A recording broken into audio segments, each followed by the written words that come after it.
ఇదిగోండి ఈరోజు వంకాయ ములక్కాయ మీకు వండి చూపిస్తాను. ఎంత బాగుంటుందోనండి కాంబినేషను. వంకాయ ములక్కాయ అంటే సూపర్. నేను వండి మీకు అన్నీ వివరించి నేను ఎలా వండాలి అంటే అన్నీ వివరించి చెప్తాను.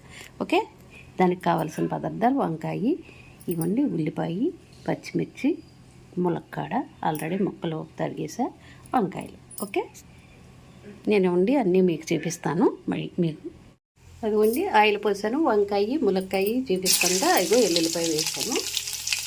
ఇప్పుడు ఉల్లిపాయ వేసాను కదా, ఇదిగోండి అల్లం ముక్కలు కూడా వేసేసాను. ఇదిగోండి కొంచెం జీలకర్ర కమ్మన వాసనకి. ఓకే, చక్కగా అయిపోతున్నాయి కదా. ఇప్పుడు ఉల్లిపాయ ముక్కలు అనమాట, చక్కగా సన్నగా తరిగాను కదా.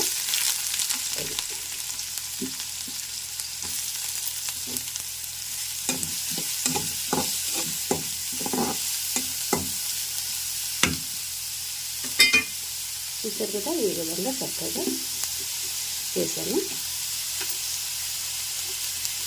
ఒక ఉల్లిపాయ ముక్కలు మెత్తగా మగ్గిన తర్వాత మళ్ళీ మీకు చూపిస్తాను. ఉన్న ముక్కలు వేస్తాను కదా. ఓకే, ఇవన్నీ ముక్కలు చక్కగా ఏగినాయి కాబట్టి ములక్కాయలు వేసేస్తున్నాను. ఇవ్వండి ములక్కాయలు వేసాను కదా, ఇప్పుడు వంకాయ ముక్కలు కూడా వేసేద్దాము. వేసాం కదండి. ఇప్పుడు మనం ఇవ్వండి సాల్ట్, పసుపు,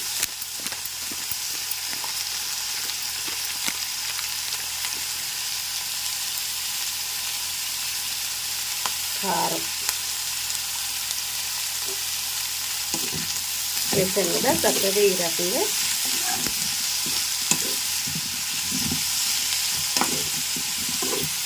మొత్తం అంతా చక్కగా కలిపేసి ఇటు అటు కాసేపు మగ్గనిద్దామండి.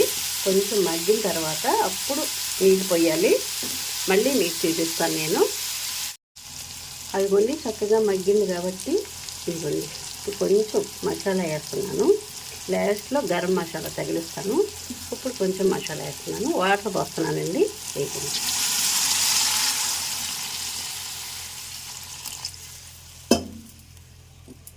సరే కదా, చక్కగా ఈ విధంగా ఇవ్వండి.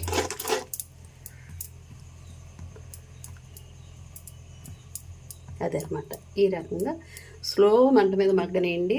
అసలు చక్కగా వంకాయని ఆ ములక్కాడికిను ఎంత బాగుంటుందో మీరే చెబుతారు కానీ నాకు. ఓకే, అయిపోండి. చూసారు కదా, ఆ రకంగా వాటర్ పోసాను. స్లో మంట మీద మగ్గితే చాలా బాగుంటుందండి. అదిగోండి చక్కగా అలా ఉడుకుతుంది. చక్కగా దగ్గరికి వచ్చేయాలన్నమాట. ఇదిగో చూసారా ఎంత చక్కగా ఉడుకుతుందో. ఈ విధంగా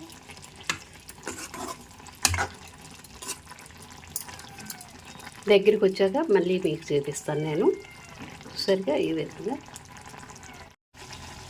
అదిగోండి వంకాయ ములక్కాయ కూర రెడీ అయిపోయింది. చూసారు కదా చక్కగా. ఇదిగోండి చక్కగా రెడీ అయిపోయింది. ఓకే, మీరు కూడా ఈ రకంగా చేసుకోండి. చక్కగా చూసారా ఎంత గుజ్జుగా చక్కగా ఉడికిందో. అలా దగ్గర కూడా పెట్టుకోవాలి. ఓకే, లైక్ చేయండి, షేర్ చేయండి, సబ్స్క్రైబ్ చేయండి.